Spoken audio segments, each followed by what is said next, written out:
안녕하세요. 오늘도 이렇게 저희 비엔나 한 TV를 방문해 주셔서 대단히 감사합니다. 자, 오늘은요, 어저께 이어서 역시 구스타프 크림트의 여섯 번째 시간으로서 오늘은 남의 남 갑인, 즉 다시 말해서 뭐냐면 벽난로 앞에 앉아 있는 여인이라는 뜻입니다. 자, 오늘 소개시켜드릴 이 작품은요. 이 작품과 거의 같은 시기에 작성된, 그러니까 제작된, 만들어진 안락 의자에 앉아 있는 여인이라는 이 작품과는 뛸래 뛸 수 없는 작품입니다. 즉, 이 작품이 없이는 오늘 소개시켜드릴 작품은 논할 수가 없어요. 자, 그런데요. 이 두 그림은 크림트 작품들에서 특히 오른쪽에 보고 계시는 소냐 크니프스 이제 조만간 이 작품을 또 이야기해 드릴 건데요. 이 소냐 크니프스의 비교할 수 없는 클라이막스에 도달하게 하는 매우 결정적인 발전 단계로 나타내고 있다는 사실이에요.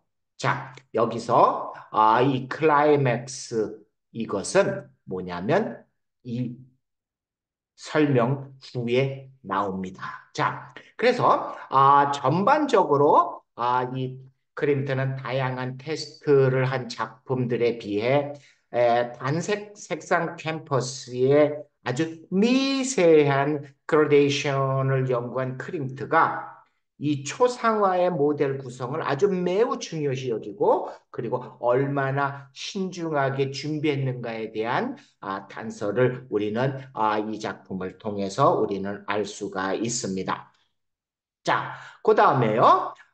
이제 여기서 우리는 이미 그려진 스케치를 가지고 크림트가 안락 의자에 앉아 있는 여인의 모티브와 머리의 얼굴 부분의 묘사를 아주 다양하게 테스트하였는데 그림과 유사한 스케치가 벨라사쿠름이라는 데서 재현돼 있다는 사실이에요. 이 벨라사쿠름이라는 것은 뭐냐면 분리파에서 1898년부터 1903년까지 발행한 예술 및 문학 잡지입니다.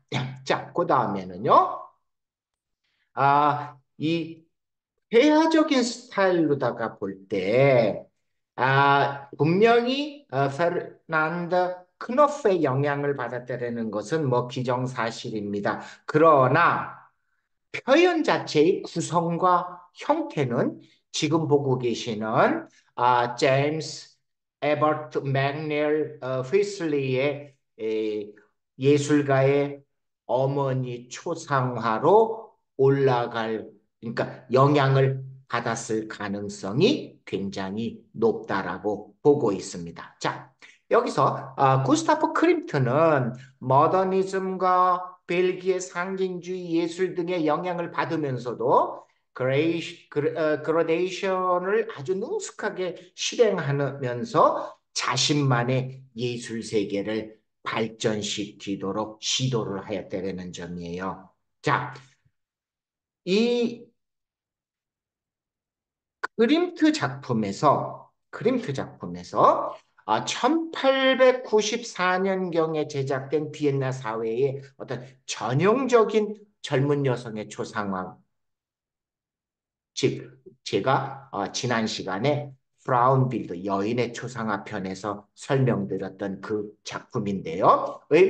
제1차 분리파 전시회가 끝나고 난 후에 제작된 왼쪽에 있는 여인 정면의 얼굴 그리고 벽난로 앞에 여인 이 작품들 사이의 비교는 분명히 클로프의 영향을 받아 스타일이 변형됐다는 것을 우리는 여기서 분명히 알 수가 있습니다. 자, 그리고요. 아, 1897년, 즉, 지난 시간에 제가 설명드렸었던 모자와 어깨 망토를 한 여인의 초상화는 일종의 과도기적 실험적인 작품이라고 인식하시면 됩니다. 그래서 보시다시피 윤곽선, 얼굴이든지 이 전체적으로다가 윤곽선은 서서히 사라지기 시작하면서 그리고 또한 얼굴도 되게 흐리게 묘사하는 것은 의도된 효과를 얻기 위한 하나의 일종의 보조 수단이 돼요. 그리고 동시에 배경은 무의미해지고 그리고 이제는 피부에 다소 어두운 색깔과 어두운 색깔과의 대비에 진하지 않게 되는 겁니다. 그래서 페르난도 크노프하고의 열띤 토론 후에 크림트는 언급된 지금 보고 계신 여인의 정면의 얼굴과 그리고 다음에는 그러니까 벽난로 앞에 앉아 있는 여인에서 묘사된 인물의 윤곽선을 아주 미세한 그라데이션과 색을 희미하게 하여 점차적으로 뒷배경과 병합하는 것을 허용해버리고 말았습니다.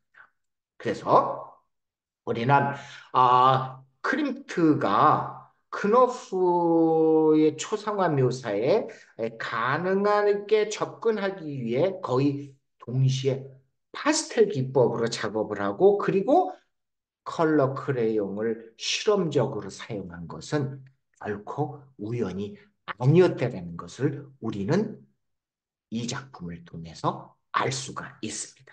자, 그러면서 아까도 말씀드렸듯이 이 소냐 크노프에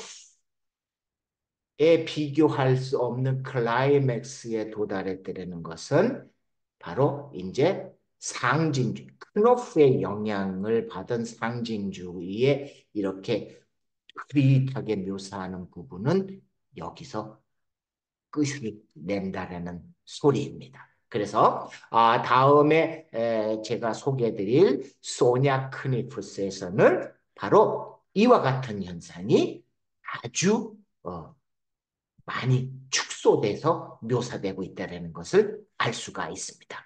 자, 그러면요, 오늘 이 작품들을 구경을 이제 감상을 하셨는데요. 어떨는지 모르겠습니다. 자, 그래서 다시 한번 말씀드리지만 바로 크림트가 이제 1900년도 황금 시기로다가 이제 전환 이제 되기 전에 까지만 작품을 설명드리고 다시 1909년도 에곤 실레의 작품으로다가 넘어가도록 하겠습니다. 자, 오늘 시청 감사하고요. 다음 시간에 다시 뵙도록 하겠습니다. 감사합니다. 안녕히들 계세요.